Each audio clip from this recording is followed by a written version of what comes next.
Gak usah dengar kata orang, lebih baik datang dan lihat sendiri. Ini Indonesia, Bung. Kami sampai di salah satu tempat istimewa di Nusantara yang bikin orang dari seluruh penjuru dunia mau datang ke sini melihat keunikan warisan budaya yang sangat luar biasa sekali. Dan kami pemilik sang negeri ini seumur hidup belum pernah.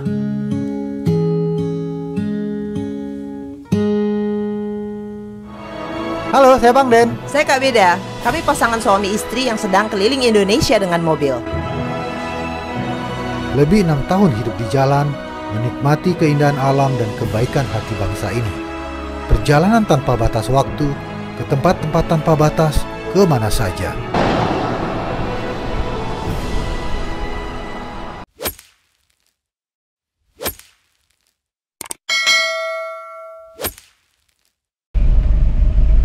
Guys, pagi ini kita mau melihat Londa. Meski terkesan horor, Londa menjadi salah satu destinasi favorit wisatawan. Gua Londa Toraja sudah berumur ratusan tahun dan masih digunakan hingga saat ini. Selamat pagi. 2 orang, Bu. 30.000, Pak. 30.000. Gua Londa memiliki panjang kurang lebih 1 km. Tempat jenazah di dalam gua memiliki beberapa tingkatan. Hal ini sesuai dengan strata sosial orang yang dimakamkan. Semakin tinggi tempatnya, maka menandakan semakin tinggi strata sosial jenazah tersebut. Hai teman-teman, jadi sekarang kita ada di wisata Londa. Wisata Londa itu di perbukitan dan gua-gua. Retribusi tiketnya 15.000 satu orang, 2 orang jadi kita 30.000. Sama karena di sini ada gua, itu kita nanti ada pemandu sama sewa lampu. Petromak, 1 lampu 50.000, boleh 2 lampu, boleh 1 lampu, plus nanti pemandunya katanya seikhlasnya tarifnya.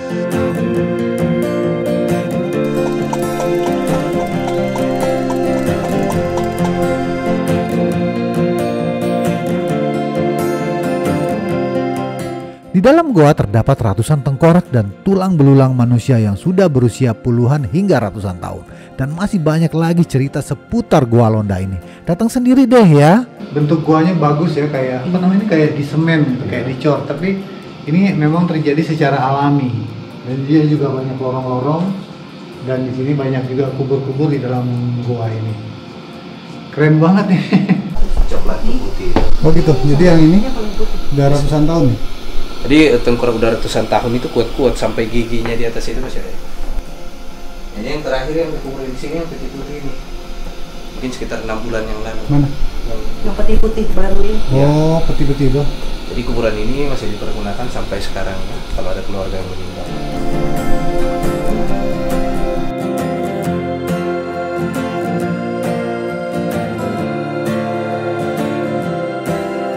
Ini kita harus beruntuk sedikit. Pelan-pelan. Kan di sini ada koin-koin. Oh iya. Ini kalau mau lihat yang udah hancur petinya nih, jadi kelihatan langsung dia punya tengkorak. Ini masih ada rambut tapi udah tipis itu. Iya. Nah, seperti saya bilang tadi, di situ ada rokok, ada uang, itu sesajen ya. Sajian ya. Ya, itu sesajen dari keluarga, kadang ada juga yang dari pengunjung. Nah, ini peti hancur begini sebenarnya bisa diganti dengan yang baru. Tapi kalau kita ganti petinya, kita harus melalui ritual lagi, namanya ritual mak nenek ya. Oh, mak nenek. Ya, jadi keluarga menunggu lagi ada ritual itu baru mereka ganti. Karena di Londa sini ritual mak nenek itu diadakan 3-5 tahun sekali. Itu korak apa ya? Ini pasangan sehidup semati seperti kita nanti. Kisah Romeo and Julietnya di Londa sini ya. Oh, tapi anak-anak yang dimasukin di goa khusus mereka anak-anak yang sudah tumbuh gigi ya. Nah, kalau belum tumbuh giginya mereka dipisahkan.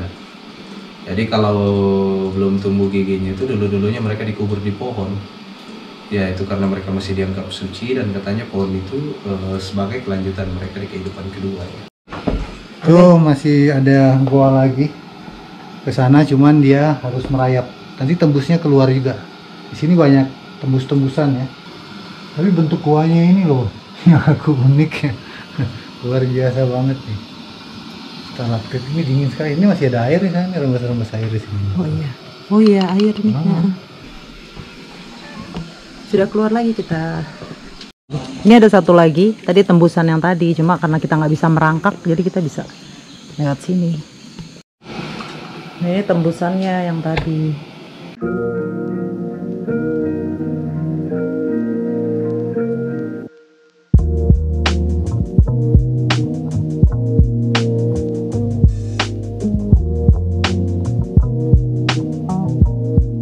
Ya, aku mau tanya nih, kalau di tempat-tempat lain kan, kalau kuburan-kuburan ini kan orang menganggapnya angker. Ya. Nah, bagaimana kalau di daerah sini atau Toraja secara umumnya ini kan kita bisa lihat kayaknya kan nggak ada. Di sini sih biasa. Mungkin karena dari imajinasi kita juga ya. Jadi kalau misalnya kita nggak takut ya pasti nggak ada apa-apa ya. Nggak ada apa-apa. Betul. Kelihatan angker juga. Itu di imajinasi ya, di pikiran kita ya. Jadi kalau tadi kita masuk gua itu kan ya kita ada tengkorak, ada peti mati, jumlahnya mungkin ratusan ada kali. Tapi kan kita nggak ada rasa nggak ada rasa serem lah atau apa, nggak. Auranya positif aja, energinya bagus.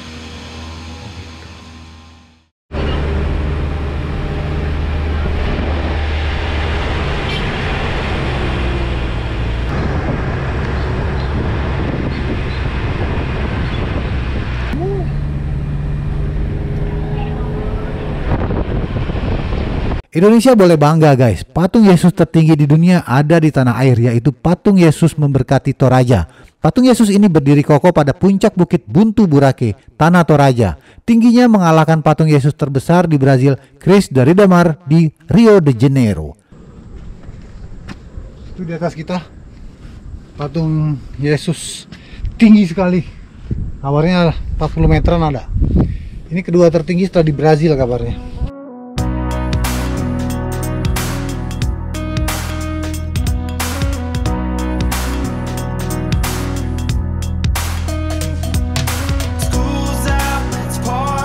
Patung Yesus Buntu Burake dibangun pada tahun 2013. Proses pembangunannya memakan waktu 2 tahun dan selesai pada tahun 2015 lalu. Meski patung Yesus Buntu Burake ini secara anatomi hanya memiliki tinggi badan 45 meter, namun lokasinya yang berada di atas pegunungan membuatnya didapuk menjadi patung Yesus tertinggi di dunia. Berada di ketinggian 1.700 meter di atas permukaan laut, pengunjung bisa menyaksikan keindahan kota Makale lengkap dengan bangunan-bangunan rumah berbentuk tongkonan dari atas bukit ini. Dari ketinggian ini kabarnya sini 1.700 meter dari permukaan laut, tapi ini memang pemandangannya 360 derajat. Memang Toraja ini cakep banget pemandangannya, pegunungannya, apalagi kalau kita lihat dari atas ini, keren.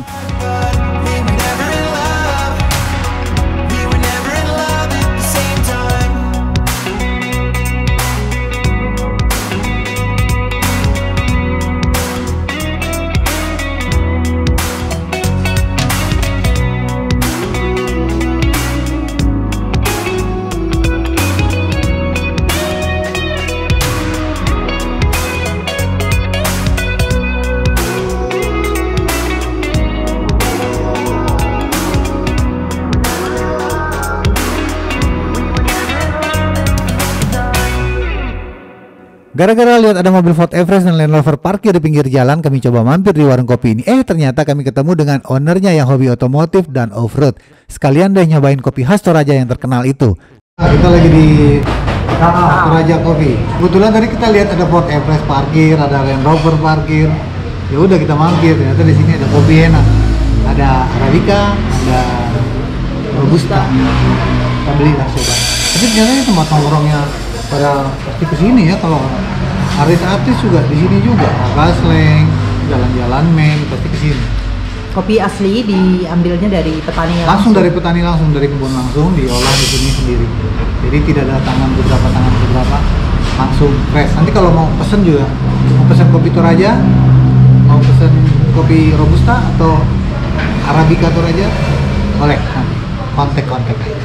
Kan beda, nomor handphonenya ada di bawah.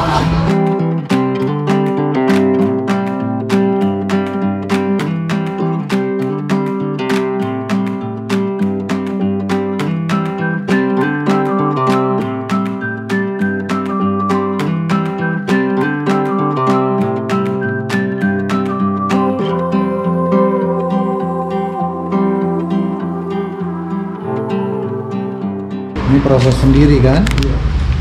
Kita dapat oleh-oleh. Makasih Om Ayub. Makasih banyak. Makasih KA Toraja Coffee. Tadi kita lihat ada Land Rover, ada Ford Everest, makanya kita mampir di sini. Yang panjang, long. Sementara dibangun jangkrik Jimny. Oh ini Jimny. Jimny ya, baru dibangun. Tadi mau dibangun. Ini siapa yang ngerjain? Kami, saya sama bapak. Oh, oke. Ini apa nih? Bisa semua. Oh, ini Suzumo. Kali 4 semua ya. Biasanya kalau musim hujan ini yang turun ke Allah. Ini yang turun kolong. Iya, karena banyak sudah diganti. Baru cocok ini bannya ya. Iya, ban gini cocok. Ini Om Ayub nih, ownernya KA Toraja Coffee. Dari Om Ayub inilah kami dapat informasi bahwa jalur menuju Lembah Olon yang indah itu sulit ditempuh kalau musim hujan begini. Padahal kami kepingin sekali pergi ke Lembah Olon yang kalau dilihat di internet indah banget. Oke, next time aja kalau begitu. Terima kasih ya oleh-olehnya Om.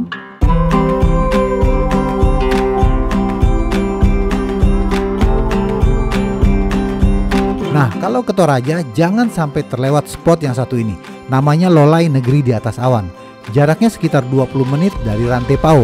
Jadi usahakan setelah subuh dan sebelum jam 6 pagi sudah sampai di lokasi ini untuk menyaksikan gumpalan-gumpalan awan dengan latar belakang sunrise yang sangat indah sekali.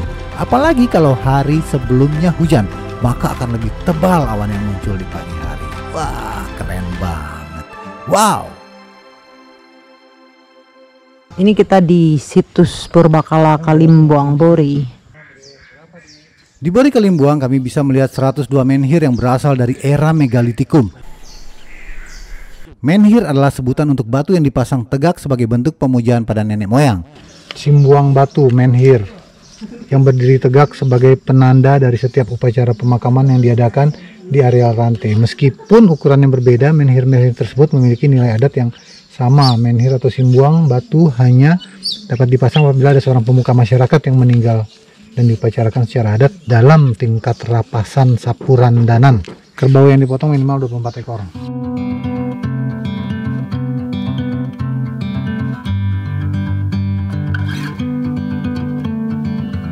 Bori Kalimbuang diperkirakan telah ada sejak tahun 1718, di mana menhir pertama kali didirikan pada tahun 1657. Wow, keren banget ini. Gila, keren banget batu-batunya. Tapi cara membuatnya tadi nggak dijelasin ya, Kang? Bagaimana mereka? Ini dari batu gunung. Dipahat ya? Dipahat pakai kayu. Pakai kayu dan batu juga. Oh, dipahatnya pakai kayu dan batu nih dulu nih. Tiap menhir di Bori Kalimbuang ini didirikan untuk menghormati leluhur mereka yang meninggal. Membangun menhir baru pun harus disertai upacara adat rapasan sapurandan yang sakral. Dalam upacara itu harus dikurbankan 24 ekor kerbau. Dan batu-batuan bahan menhir didapatkan dari gunung terdekat. Suku Toraja bergotong royong memindahkan bebatuan sebesar ini ke Bori Kalimbuang secara sukarela. Wah, keren banget.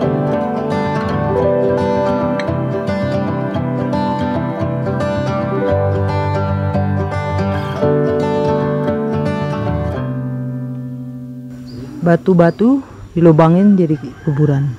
Ya, sampai keliling ya. Oh, ini batunya besar jadi bisa menyimpan banyak jenazah. Tuh depan belakang, atas, bawah terus. Ya, di sini kita juga janjian sama Om Doni, salah satu penonton setia Road Trip Indonesia yang datang bersama putrinya. Lengkap sudah memakai t-shirt Road Trip Indonesia yang katanya sudah dia beli beberapa tahun lalu. Terima kasih ya Om. Om Doni baru pemakaman juga sebulan yang lalu, orang tuanya. Bapaknya ya Om ya? Bapak. Kita sih turut berduka cita, setahun ya? Setahun. Bapak saya itu 100 tahun loh. Apanya? Usianya. Usianya? Wow. Lahir 1921. 1921 2021. 100 tahun. Pas 100 tahun. Nah Om katanya kan kalau, ini aku tanya-tanya sedikit yang tadi ya, diulang ya. Kalau pemakaman di Toraja ini katanya biayanya cukup besar ya Om ya? Ya, besar dalam artian kata pembelian kerbaunya itu dan pemondokan. Kalau kerbaunya aja deh, kerbau itu 1 ekor berapa? Yang hitam bisa minimal 30 juta. Minimal. Bisa lebih. Bisa sampai 70. Yang hitam baru hitam. Yang besarnya itu ya. Kalau kerbau yang belang? Belang bisa dari 100, 200, 300. Katanya aku dengar ada 1 M kemarin. Sempat ada. Itu sempat berapa tahun yang lalu. Iya.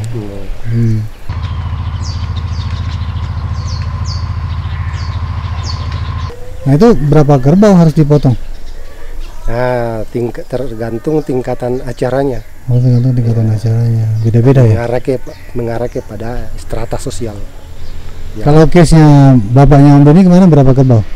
Ya di standar 24. 24? Toraja.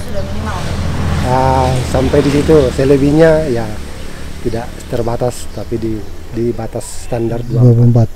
Ya. Itu ada persyaratan tertentu nggak sih untuk yang 24 ekor itu? Kayak mau dikategorikan itu sudah masuk kategori yang itu. Atau dia seperti bangsawan kah? Atau golongannya gimana di masyarakat kalau yang 24? Apakah semua masyarakat harus 24? Tidak juga lah. Tidak juga ya? Tidak juga. Ya, itulah kembali kepada kearifan lokal yang tergantung itulah bajunya, pakaiannya. Tapi itu makanya jadi tujuan wisata dunia kan karena adatnya itu Kan atau raja uniknya itulah makanya jadi destinasi. Iya, jadi destinasi ya. Uniknya. Ya, aku nanti 5 ekor aja ya. 5 ekor. Yang belang ya? tapi. Yang belang-belang ya? yang warna-warni.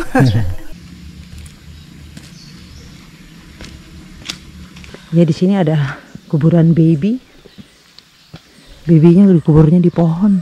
Karena dipercaya baby itu kan umurnya masih panjang ya. Jadi dia akan bertumbuh seiring dengan pohon bertumbuh. Baby yang belum tumbuh gigi ya. Oh iya, baby yang belum tumbuh gigi. Jadi dia akan bertumbuh seiring dengan pohon bertumbuh.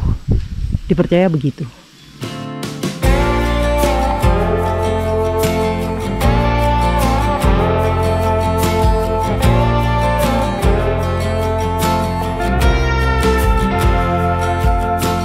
Kawan-kawan, begitulah cerita sangat singkat Bang Den dan Kak Beda di Kabupaten Toraja Utara dan Tanah Toraja yang menyimpan warisan kekayaan budaya dari nenek moyang Nusantara yang luar biasa sekali. Kalau mau diceritakan secara detail dan lengkap, waduh nggak akan pernah cukup waktu deh. Mending datang dan lihat sendiri deh, jangan dengar kata orang. Meskipun kami belum sempat menyaksikan upacara Rambu Solo dan pergi ke Lembah Olon, suatu saat kami pasti kembali. Seperti banyak tempat lain di Nusantara kita ini, gak cukup hanya sekali datang, apalagi dengan waktu yang relatif singkat. Itulah Indonesia. Halo, kami ingin mengucapkan terima kasih banyak untuk Kakak As, Bang Uji, Kak Nolce, dan seluruh staf Toraja Misiliana Hotel yang telah memfasilitasi road trip Indonesia selama berada di Toraja.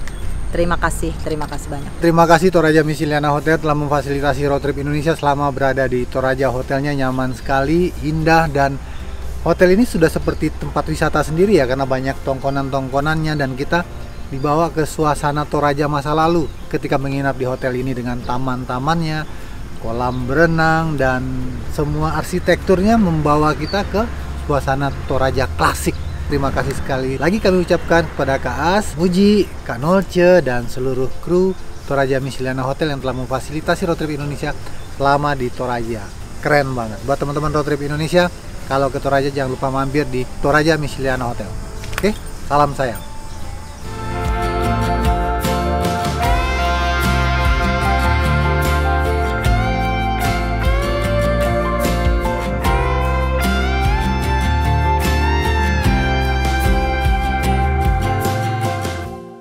Buat teman-teman yang ingin mendukung perjalanan road trip Indonesia, kita masih seperti biasa, kita ada jual t-shirt road trip Indonesia. Apalagi sayang? Itu ada t-shirt, ada mug, ada topi, ada stiker. Warna-warna kaosnya itu banyak sudah. Terus desain-desainnya berbeda. Ada merah contohnya, hijau army, biru navy, kuning. Banyak lah ya pilihan warnanya. Banyak warnanya. Dan kita juga ada storage bag nih teman-teman. Kita jual storage bag ini buat di ban serep. Untuk ukuran ban apa aja ini bisa. Ya buat teman-teman yang suka overland, yang suka off-road, atau yang suka modifikasi mobilnya, ini juga cocok sekali. Ini bahannya sangat bagus dan kuat ya. Ini udah hujan panas, udah kita pakai bertahun-tahun masih kuat juga teman-teman ya. Cara pesannya ada di kolom deskripsi atau nomor WA aku di bawah sini nih.